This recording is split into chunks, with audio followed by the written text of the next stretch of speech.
মিনাশ-শাইতানির রাজিম। বিসমিল্লাহির রহমানির রহিম। আমাদের সমাজে অনেকেই বলে যে ওস্তাদের, পীর মাশায়েখের মাতা পিতার পায়ে ধরে সালাম করা শিরক। বলেন এটার পিছনে কোনো দলিল নাই, এই কথার পিছনে কোনো দলিল নাই। কিন্তু পায়ে ধরে সালাম করা কিংবা চুমু দেওয়ার পক্ষে দলিল আছে। পায়ে ধরে সালাম করা এবং চুমু দেওয়ার পক্ষে কি আছে? দলিল আছে। এখন তারা যে বলছে শিরক, এটার পিছনে যুক্তি আছে। কি আছে? যুক্তি আছে। যুক্তি হইল মাথা কপাল একমাত্র আল্লাহর জন্য, আর কারো কাছে মাথা কিংবা কপাল নোয়ানো যায় না। এটা হইল যুক্তি। এখন যেই ক্ষেত্রে নবীজির সুন্নত আছে, সাহাবায়ে কেরামের সুন্নত আছে, সেই ক্ষেত্রে যুক্তি চলবে না। সেই ক্ষেত্রে যুক্তি চলবে না। যেই ক্ষেত্রে নবীজির সুন্নত আছে, নবীজির আমল আছে, নবীজির সাহাবায়ে কেরামের আমল আছে, সেই ক্ষেত্রে কারো যুক্তি চলবে না। সে যত বড় শায়েখই হোক, সে যত বড় শায়েখই হোক, কোন শায়েখ নবী চাইতে বড় না। কোন শায়েখ কি নবীর থেকে বড়? না। কোন শায়েখ কি সাহাবী থেকে বড়? না। কোন শায়েখের কথা ইসলামী শরীয়তের দলিল নয়। আমাদের নবী পাকের কথা, সাহাবায়ে কেরামের কথা, তাবেঈগণের কথা ইসলামী শরীয়তের দলিল। ইসলামী শরীয়তের কি দলিল? আমরা আবু দাউদ শরীফের একটা হাদিস পড়ি। আন যারে রাদিয়াল্লাহু তাআলা আনহু ওয়া কানা ফি ওয়াফদি আব্দুল কাইস লাম্মা কাদিমনাল মাদিনাতা ফাজআলনা নাতাওয়াদারু মিন রাওয়াহিলিনা ফানুকাব্বিলু ইয়াদা রাসূলিল্লাহি সাল্লাল্লাহু আলাইহি ওয়াসাল্লামা ওয়া রিজলাহু। হযরতে জারে রাদিয়াল্লাহু তাআলা আনহু তিনি বলেন, তিনি ছিলেন আব্দুল কাইস গোত্রের প্রতিনিধি দলের একজন সদস্য। তিনি যখন মদিনায় এসে পৌঁছলেন, তাদের ওই গোত্রের কিছু সংখ্যক লোক নিয়ে মদিনায় এসে পৌঁছার পরে ওনারা ওনাদের বাহনগুলো থেকে তাড়াতাড়ি করে নেমে নবীজির হাত মোবারকে চুমা দিলেন, নবীজির পা মোবারকেও চুমা দিলেন। নবীজির পা মোবারকে কি দিলেন?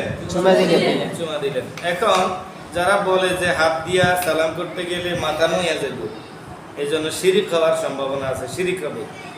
চুমা দিলে কি মাথা নয় না? কথা বলেন, চুমা দিলে কি মাথা নয়? হাত দিলে বেশি নয় না চুমা দিলে বেশি নয়? চুমা দিলে তো কপালও লাগার সম্ভাবনা আছে না? তো যেই জিনিসটা সাহাবীরা করলেন, যে জিনিসটা নবীজি করলেন, চুমাও দিলেন পা মোবারকে, আবার হাতেও চুমা দিলেন, সেই জিনিসটা দুনিয়ার কোন শায়েখের যুক্তিতে কি হারাম শিরিক হইতে পারে? হইতে পারে না, হইতে পারে না। তাইলে এইটা সাহাবায়ে কেরামের সুন্নাত। সাহাবীরাও একজন আরেকজনের হাতে এবং পায়ে চুমা দিতেন। শুধু নবীজির হাতে পায়ে চুমা দিতেন এমনটা না, সাহাবীরা একজন আরেকজনের হাতে পায়ে চুমা দিতেন। তাহলে যেই জিনিসটা নবীজির সুন্নাত, যে জিনিসটা সাহাবায়ে কেরামের সুন্নাত, দুনিয়ার কোন শায়েখের যুক্তিতে সেটা হারাম হইতে পারে না।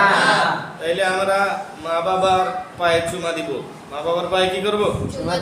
চুমা দিব। শিক্ষকের পায়ে চুমা দিব, পীর মাশায়েখের পায়ে চুমা দিব। ইমাম নববী রাহমাতুল্লাহি আলাইহি বলছেন, কারো দিনদারিতে আকৃষ্ট হয়ে তার হাতে পায়ে চুমা দেওয়া মুস্তাহাব, অর্থাৎ দিলে সওয়াব আছে, গুনাহ নাই। দিলে কি আছে? সওয়াব আছে। তাহলে যে জিনিসটায় সওয়াব আছে, যে জিনিসটা করলে সওয়াবের কাজ, সেই জিনিসটা এই সমস্ত টুডাফাডা শায়েখরা, কি শায়েখরা? টুডাফাডা শায়েখরা, তাদের দলিলের সর্বোচ্চ উৎস হইল ফেসবুক।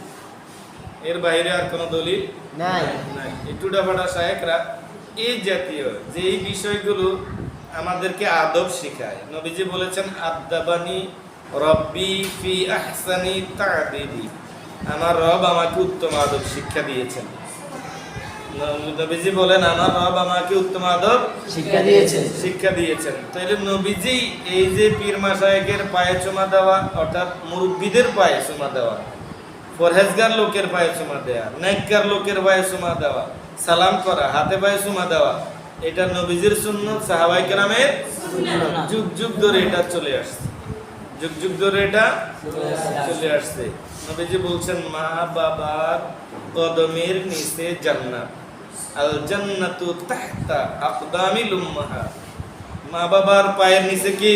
জান্নাত। তাহলে মা বাবার পায়ে ধরলে কি অসুবিধা আছে? না। মা বাবার পায়ে চুমা দিলে কি অসুবিধা আছে? না। আমরা এই সমস্ত উল্টা পাল্টা শায়েখদের কোনো কথা শুনবো না। আল্লাহ তাআলা আমাদেরকে হেফাজত করুক, সকলে বলি আমিন। আমিন।